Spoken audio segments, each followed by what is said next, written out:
to share with you what was the last experience of her divine visit in Russia. And I must say it was really a dramatic breakthrough, because in the scientific conference that she held in Moscow, there was the participation of a very well-known scientist, a physicist. His name is Anatoly Akimov. He's very well known all over Russia and all over the world also. And he came with a theory, and he's been studying this theory for a few years, which is based on the vacuum body, and he studied something like the torsion field.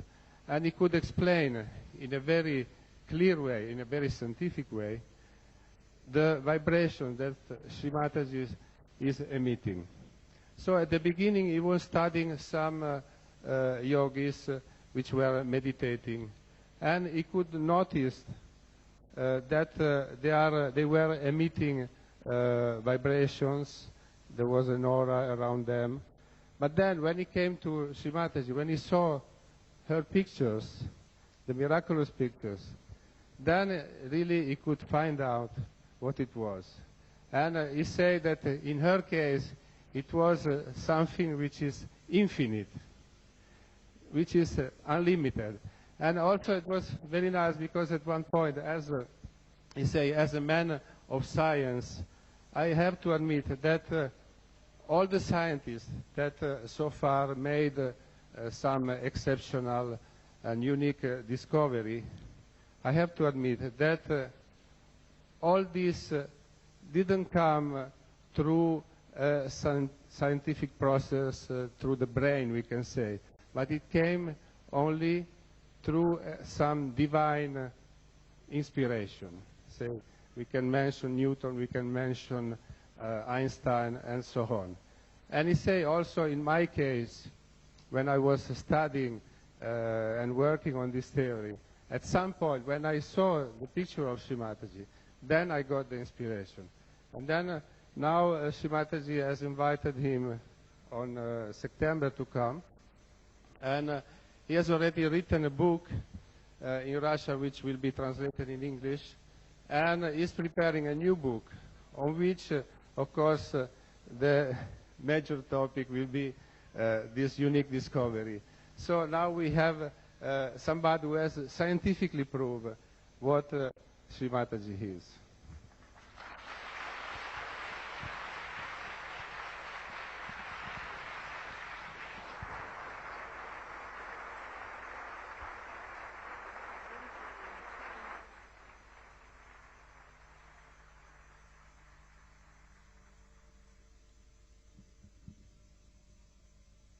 In Russia, the people somehow are very open-minded. Not only that, the scientists especially are very open-minded and were suppressed very much. So they tried to find out the subtler things, not only finding out about